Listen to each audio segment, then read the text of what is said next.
Hello friends, welcome to my channel. आज का जो हमारा टॉपिक है वाडा एंड नाडा। सो अगर आपको वीडियो अच्छी लगे please subscribe share and like तो मत ही करना भूलिएगा, बिकॉज इस वीडियो में आपको इतनी नॉलेज इंप्रूव होगी। आपको इतने लंबे चौड़े जो बुक्स पढ़ने की ज़रूरत नहीं है। जस्ट वीडियो देखिए और समझिए कि ये कैसे कब आया था, इसका जो मेन पर्पस वो क्या है। ठीक है जी, तो please subscribe share and like. चलो जी, my name is Rajvan Kaur. I am here because I love to take or give information or any type of knowledge. So you can find me at Never Give Up. This is my channel name. And चलो जी, history से शुरू करते हैं। History जो है जी हमारे वाडा की, जो हिस्ट्री है हमारे वाडा की, उससे शुरू करते। देखो भाई, ये इतना शरीफ लोग नहीं थे। हमारे जो पुरातन के लोग थे, जो हमारे एशियन के प्लेयर्स थे, वो इतने शरीफ नहीं थे कि वो यूज़ नहीं करते होंगे ना। तो ये वाडा और नाडा आने का पर्पस क्या है, इसकी लंबी चौड़ी हिस्ट्री है, इसको थोड़ा सा ब्रीफ में समझते हैं। ठीक है जी, देखो भाई, सबसे पहले जो हमारी एशियंट ओलंपिक गेम्स थी ना, जो हमारी एशियन की ओलंपिक गेम्स थी, जो 7762-393 BC में आई थी। ठीक है, यहाँ पे भी लोग इसको यूज़ करते थे। ये शरीफ नहीं थे। ठीक है जी, हम मानते हैं कि हम शरीफ नहीं है, तो वो भी शरीफ नहीं थे।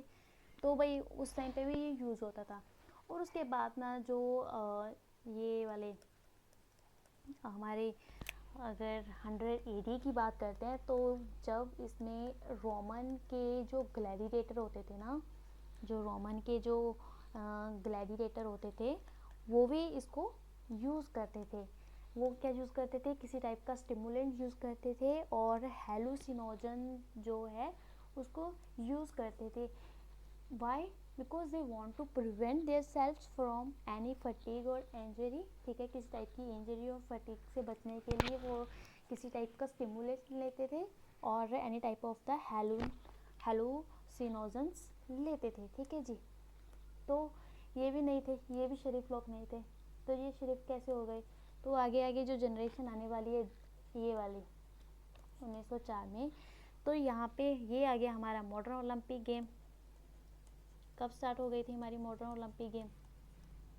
1896 में हमारी मॉडर्न ओलंपिक गेम हुई थी। तो 1904 में क्या हुआ, एक थॉमस हिक्स एक मैराथन रनर था।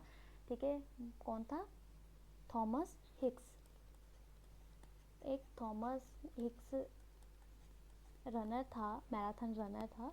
उसकी बॉडी में पाया गया, वो क्या यूज़ कर रहा था, किसी मिक्सचर यूज़ कर रहा था, ब्रेडी एंड स्ट्रेनन किसी टाइप का, स्ट्रेनाइन जो है, एंड इसका मिक्सचर उसकी बॉडी में पाया गया, और उसने रिकॉर्ड भी बड़ा अच्छा बनाया। ठीक है, 3.2853 का उसने रिकॉर्ड बनाया था। ये 1904 में भी इसका जो इफ़ेक्ट देखने को हमको मिला था। उसके बाद भाई क्या हुआ, इस सब देखा कि हाँ भाई ये प्लेयर्स इतने अच्छे रिकॉर्ड बना रहे हैं, तो उन्होंने क्या किया, 1928 में IAAF जो एफ है, IAAF क्या है भाई, ये किसकी फेडरेशन है? हमारी एथलेटिक की फेडरेशन है, इंटरनेशनल एथलेटिक्स एसोसिएशन फेडरेशन। ठीक है, ये हमारी बन गई बैन डोपिंग की फेडरेशन। एथलेटिक ने तो अपने एथलेटिक की जो फेडरेशन थी, उसने तो सोचा भाई सभी प्लेयर्स हैं इतने अच्छे रिकॉर्ड बना रहे हैं, क्यों बना रहे हैं? तो इन्होंने देखा कि may be they are using any type of substance. तो इन्होंने क्या किया, अपनी फेडरेशन बनाई जो कि अब प्लेयर का टेस्ट करेगी। ठीक है, उसके बाद बात आती है 1960 में। ठीक है जी, 1960 में क्या हुआ, एक समर ओलंपिक कॉम्पिटिशन के थ्रू ना, एक साइकिलिस्ट था, अभी एथलीट नहीं, अभी एक साइकिलिस्ट था। ठीक है, उसका नाम था कनूट एनिमार्क जेंसन। ठीक है जी, उसका जो नाम था वो कनूट एनिमार्क Jensen.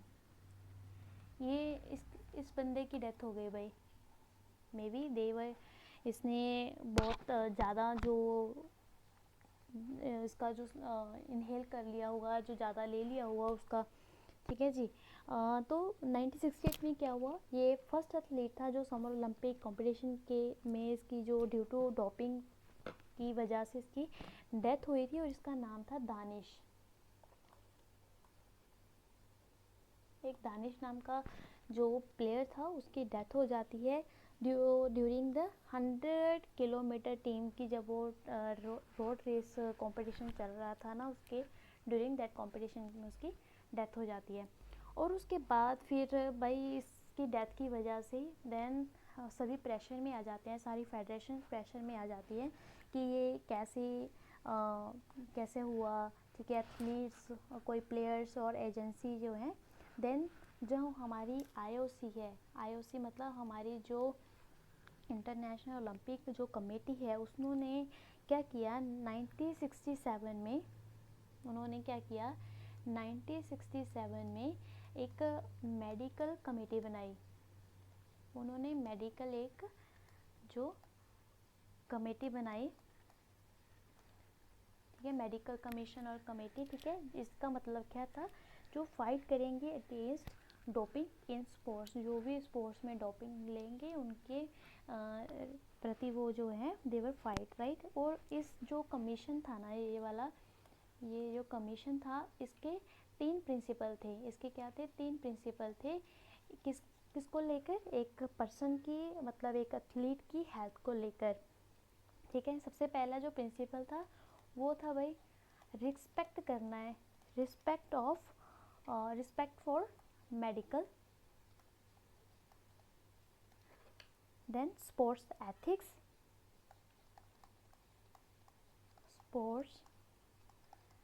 Ethics and equality for all competing athletes,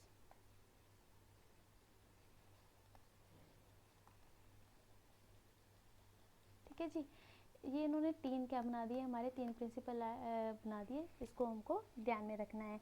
उसके बाद फिर क्या हुआ, उसके बाद ना फिर कॉन्टीन्यूसली इसके 1 साल के बाद 1968 में हमारी जो समर और विंटर कंपटीशन होते हैं, दोनों में क्या किया गया, इसका टेस्ट होने लगा, किसका, डोपिंग का टेस्ट होने लगा, ठीक है जी। उसके बाद फिर एक जो समर कंपटीशन के टाइम पे एक प्लेयर था, फर्स्ट एथलीट था जो डिस्क्वालीफाई किया गया, जिसका नाम था हैंस।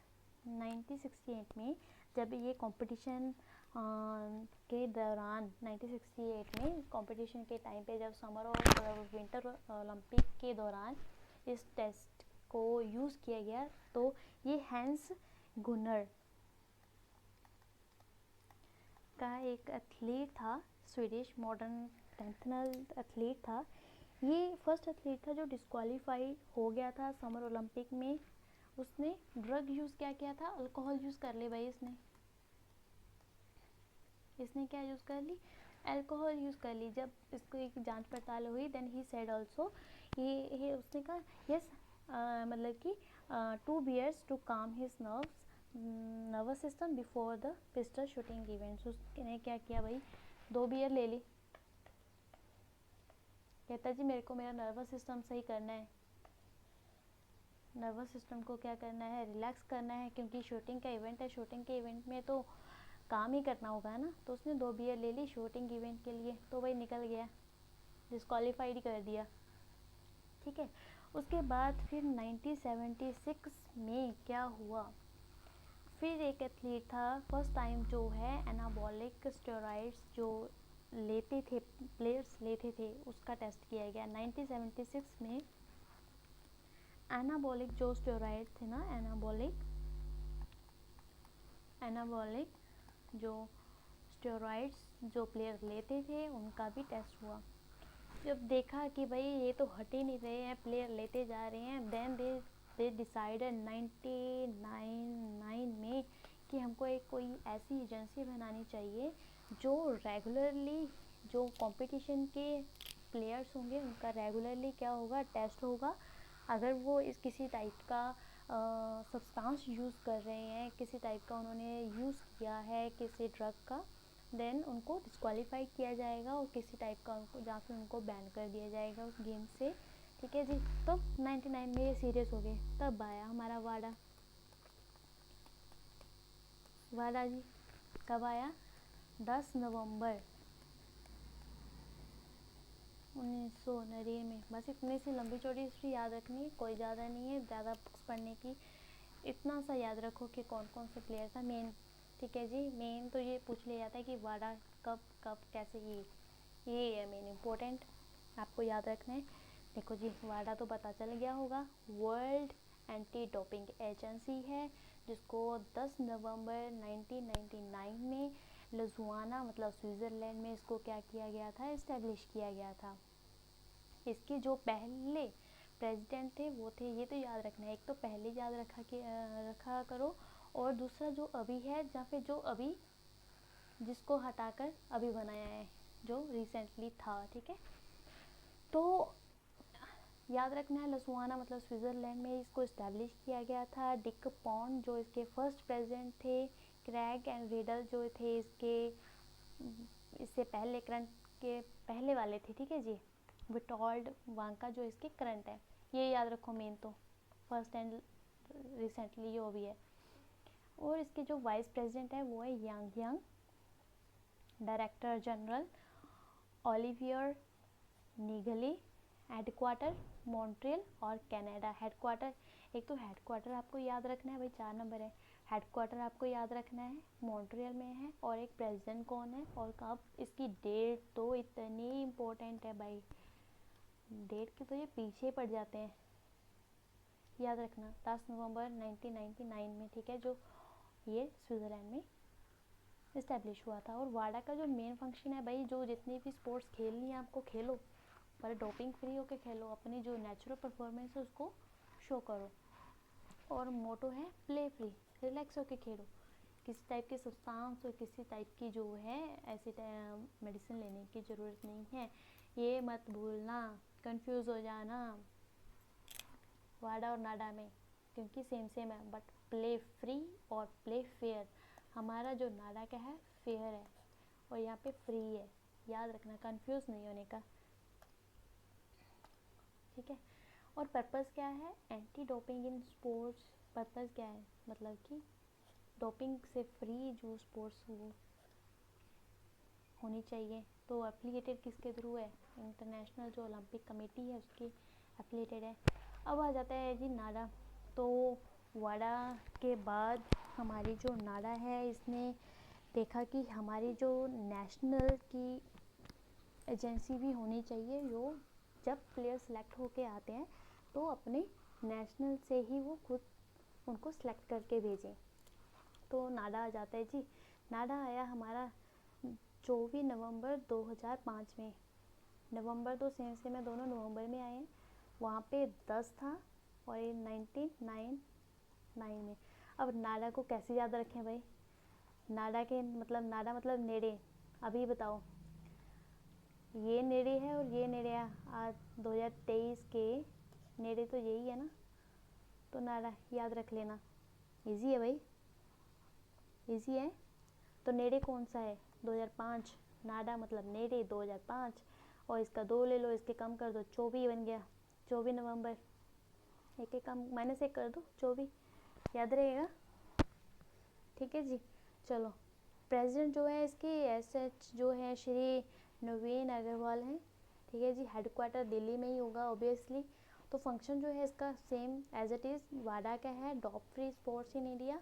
देखो वहाँ पे फ्री था, यहाँ पे फेयर है, ठीक है जी। तो मोटो क्या है इसका, play fair. Purpose anti doping same है, एफिलिएटेड आईओसी और वाडा से एफिलिएटेड है ये। इसकी मेन इतने झमेला नहीं है, इतना ही याद रखना बहुत इम्पोर्टेंट है। तो आई विल ट्राई कि नेक्स्ट टाइम जो इसका कैसे इसकी सिलेक्शन होती है प्लेयर की, कैसे टेस्ट होता है, किस किस जो हमारे जो ड्रग्स हैं वो कौन से सब्सटेंस जो हैं वो बैन हो चुके हैं, कौन से एर्गोजेनिक एड्स हैं जो वो प्लेयर्स ले सकते हैं और कौन से बैन है, ठीक है। उस पर भी I will try to make a video.